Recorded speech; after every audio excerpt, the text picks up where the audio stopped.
ready? It's the Roundtable with me, Robert Bannon. Don't you wish you were a songwriter? Do you just air guitar everything like me? Yeah. Well, me, like you, and like millions of people, got sucked into the family that is known on the TV show of This Is Us, right?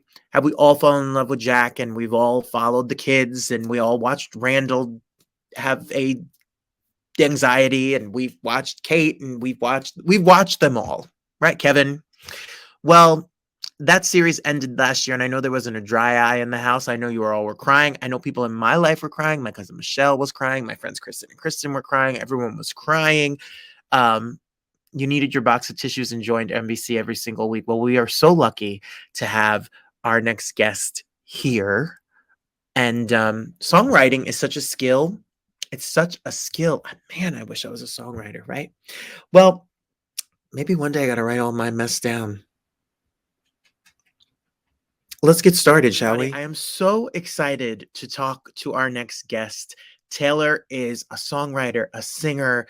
He's got a band. He writes songs for television. He does a little bit of it all. Listen, he has told us that he hopes our band stays together.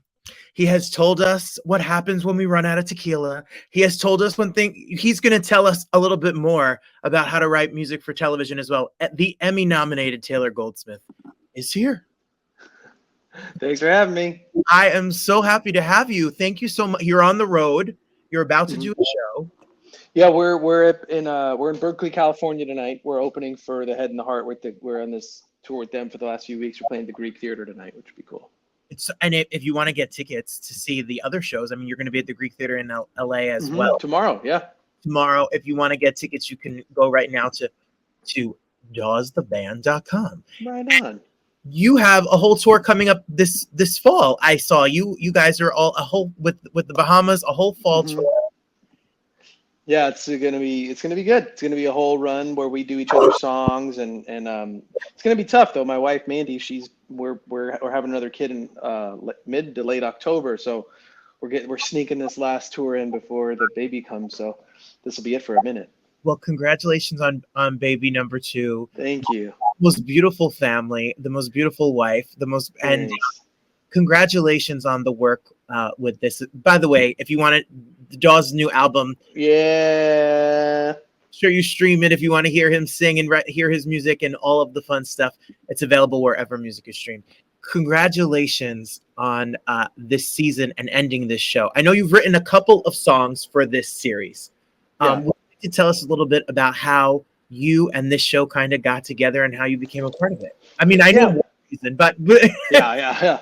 I mean, yeah. Obviously, my wife is Mandy, and so I always had this sort of front row seat, and I always called myself the biggest fan of the show, and then as time got on, you know, that group was very close. Like the cast and the writers and everyone involved was it was really familial. And when I met Sid, the composer for the show, he told me he actually was familiar with and a fan of my music, which was really cool. And he comes from the rock and roll touring band world. That's what he expected to do with his career. And then it turns out he's a top shelf, brilliant composer. And now he's the most sought after composer in television, it seems. But he I was kind of marveling at what he did, and he was sort of, envious of his good old days of being in the vans and the buses and doing all the touring. And we just hit it off on that level. And he said, if there's ever a chance for us to work together, hopefully that can happen. And we didn't, I don't think either of us really took that to the bank. It wasn't like I was like, okay, well, why hasn't he called yet? But then in one season, I think it's season 3, and I should know that, and I wish I did, but I'm not sure. But it's season 3? I think it's season 3. Yeah, season 3, Rebecca has to have an original song that came out of her brain.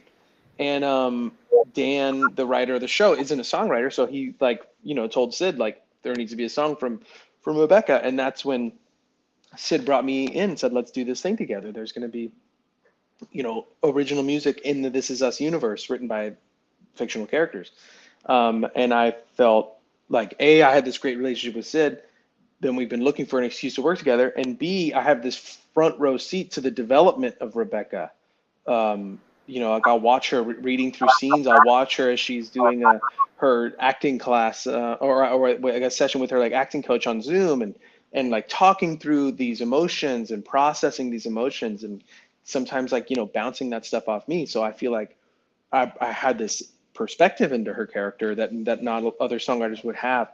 And so so we wrote this song Invisible Ink that character was like an early song of hers. That it was a tough thing, because it's like you want it to be good, you want America to love it because we love her, but at the same time it's a song where like she doesn't get the record deal, and like so you have to, like, for the sake of believability, it can't be this like out of the park, like Leonard Cohen hallelujah moment. Right. But it still needs to be really great, and you still have to hate the record exec that doesn't pick her up. Like it was a very specific mission, and that's gone for all of these. And actually, I didn't realize how much I'd love that. Typically, when I write songs, it's just how am I feeling and how do I want to express that on my terms. And with this, it's like there's these prompts, and you have to get it right. And there's several different pieces that have to go together at once, like a crossword or something. So that was our first thing together. And then the second one was for the character young Jack, who lives in the future, child of Toby and Kate, he's a pop star. So that was the whole thing with that one. Like, okay, now we have to make it believable that this would be existing on a big stage from a very famous artist, and it also has to exist 20 years in the future. And that was a really cool moment from Sid, because Sid was like, let's not try to play the game of guessing what the contemporary sound's going to be. Let's just write something classic and something that people can believe would be big at any time. And that was sort of what guided us. And that song was the first time that we got nominated for an Emmy, which was so cool and definitely not expected. And then this last one, Forever Now, was the third and final song we wrote together. And it was really cool because we had this opportunity to like be a part of this sort of this final statement, this period at the end of this 6-season long sentence. And let me tell you, Taylor, I watch the show. I watch the show every episode. My cousins who live upstairs, we were in a 2-family house. She cried every single week. And when I understood musically, when that melody, and I know you wrote the lyrics, when that melody starts, that has haunted the seasons. What a brilliant touch! And then you add your lyric, the first lines. How magically you came up with those lines. They say time will tell, but I think it likes to keep secrets, and how that fits in the story. A piece of poetry. How did that come to you? What did that happen? When Sid told me what was going on and what we were setting out to do, and we were using that melody, so I immediately knew, okay, well, I know the music very well, and I just had to figure out how to put words to it, and that it was going to come from a woman getting towards the end of her life, and she's suffering from Alzheimer's. Like, how do we make all this make sense? How do you speak to her condition, but also how do you speak to the overarching mood and meaning of what this show's been trying to get to? And right when he started texting me, I was able to come up with the chorus. I was like, "What? How's this? Is this okay?" And he loved it, and that felt really good. I get this moment with you forever now. I was like, okay, I at least know that we have like the core of it, and now I just got to get back to writing these verses. And that took a long time, and I sent him several drafts. Everything would always come into that chorus, but the verses were different, and he would, he would make suggestions and offer up other lines, and that was really helpful. But he also, his guidance was basically like, this is Rebecca Pearson at this time in her life. This isn't Joni. This isn't Dylan. This isn't some like clever writer. This is someone who's it's something beautiful. It's something profound, but it's something that's simpler. And so I kind of kept having to kind of dial it back, where how to write that line between like wanting to be a writer and wanting and trying to be clever, or trying to, I don't know, do something with language, but then like kind of keep hitting a wall, because it's like, this just isn't true to her. This isn't coming out of her brain. And then when that line showed up, they say time will tell, but I think it likes to keep secrets. That's when I thought like, okay, that's the beginning of the song, and that's going to guide me through the rest of these verses. And that felt like that perfect balance of this feels like it could come out of anybody's mouth and anybody can understand it.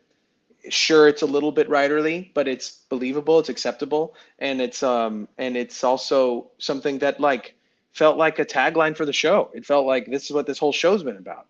But whether it's about Randall and William, or Jack and his brother, or like there's so much that these characters in their personal relationships and individual relationships that has to just be, they have to kind of just accept, like, we're never going to truly get to the bottom of this. Randall is never going to truly know his mother. Randall is in every direction. And so that felt like, oh, this is the show. And it feels, but at the same time, it doesn't feel too on the nose. So once that line showed up, I was able to kind of exhale and know that I was going to make it. Well, I listened to it again today after seeing it. I listened to it. You can stream it now. It's available. You can stream it now. The forever. Sweet. You and then I went on YouTube and fell in a rabbit hole of your lovely wife. You know, she ended her concerts with it, and what a gorgeous encore! What an ending sentiment for a moment of music. Like, it really is something that I think everybody can take a little piece of that song and relate it to them and their life, and that's the work of good songwriting. Well, thank you. And I was in her band, and so that was such a privilege, because, you know, like I haven't done a lot in the TV world in any way. I write songs, I sing them on stages. But to have written the Forever Now, and then I remember Mandy was like reading tweets to me of like people reacting to it, but I never saw that reaction in any real way. It was just kind of like this, like, oh, it seems like people like the song, and that feels great, and it works in the show, and it made me cry, even though I helped write it, and just because Mandy's performance to me is so incredible. But then to be able to take that on the road and to watch people's faces light up when she started singing the first lines, it was like, oh, this means a lot to people. This goes beyond a scene in a show. Like, people have carried this song with them, because we're able to end a Mandy Moore show with this song, a show that has hit songs in it, and yet this is how we ended it, and it couldn't have been a stronger ending. It's beautiful. It is. It's beautiful. I mean, I can fan out. Well, we all can fan out about your lovely wife. I mean, I was graduated high school in 2002. I know all those hit songs. But what and today, I mean, her work as an actress and as a singer and your work is beautiful. You're no stranger to music. Your father is a musician. You grew up in California. I'm sure music was always a part of your life. When did songwriting become something that you knew you can do? When was the first time you decided to write a song? I started writing a song when I knew the first 3 chords I learned on guitar. Like, I only had 3 options to go to, but those are the chords I played because I learned 3 of them. And then after that, and that was like 12 years old, and I kept writing, and it was all pretty stupid stuff because I was just kind of mimicking what I would hear, you know. And then even through my teens, there was really no substance to it. It almost felt like these songs were these like empty shells for me to use as vehicles to just explore a stage and to see how I felt about being guy with guitar and guy on the microphone. And it wasn't until my early 20s where I realized that songwriting can mean more than that. It can be more than something to get everybody jumping up and down to and screaming my head off to. That was right around that time when I really started to discover Joni Mitchell and Bob Dylan and Leonard Cohen and these songwriters that actually shaped me, not as a singer and a musician, but as a person. And that was big. That felt like, oh, this can transcend just the notes and the chords. This can actually be a playbook. This can, like, if you do a song the right way, you can give someone guidance. You can help them accept a situation that isn't ideal, or you can help them find joy in something they wouldn't have otherwise, or whatever it is. You could do anything. And so that's when I realized that I really wanted to be a songwriter. I find other musicians that can fly around their instruments, and I love like jazz players and stuff. But for me, I think my first instrument, it sounds maybe a little pretentious, but I feel like my best instrument is my words. Like I think that's where I've always felt most sturdy on my feet. And so like, yeah, getting to do this stuff outside of my band. And if someone asked me like, hey, would you want to score something, I would absolutely say yes, but I would have to kind of like develop into it. I'd have to figure out how to do it, and I'd get there, but I wouldn't know how to do it right away. Whereas if someone says, hey, can you write these words coming out of this character's mouth, or can you write this in credit sequence, we need some lyrics here, that's always something that makes me feel like, yeah, I know how to do that. No, I mean, I listen to you all day. I listen to your band. I listen to all your music throughout the day. You're a poet. You are a poet. And just like the Jonies and the Leonards and the absolute legends that have really formulated a lot of you could see your life through chapters. You write music in the same way. What is it like to work and be compared to people like that, or Jackson Browne or John Fogerty? I mean, I love Jackson. I know you worked with I love his music. Yeah. His music. When you write or work with people like you've written for Demi, like pop to folk to singer-songwriter stuff, how do you adjust? What's your process? How do you adjust for different genres? Is there a difference when you're writing just for your band versus when you're for television or another artist? How does Taylor Goldsmith work? That's a cool question. I mean, I think for me, I probably give myself the most permission to be as strange and as idiosyncratic as I want to be, for better, for worse. I mean, maybe our band would be a little bit bigger if I wasn't like that, but I tend to just I have no rules when I'm writing a song for myself, and our songs are fairly conventional, but I'll definitely sing about certain things, or I'll use words that might have been seemingly off limits or something. So when I write for others, I try to kind of like rein that in. But I also try to not, I try to still be myself. Like I'm not the kind of person that would claim that I have my finger on the pulse of like what's happening in contemporary music. I'm not hip to the top 40 right now. So if I get invited into those rooms, I'm not going to pretend I'm not me. I'll still try to offer what I can do, and hopefully it's of some sort of service.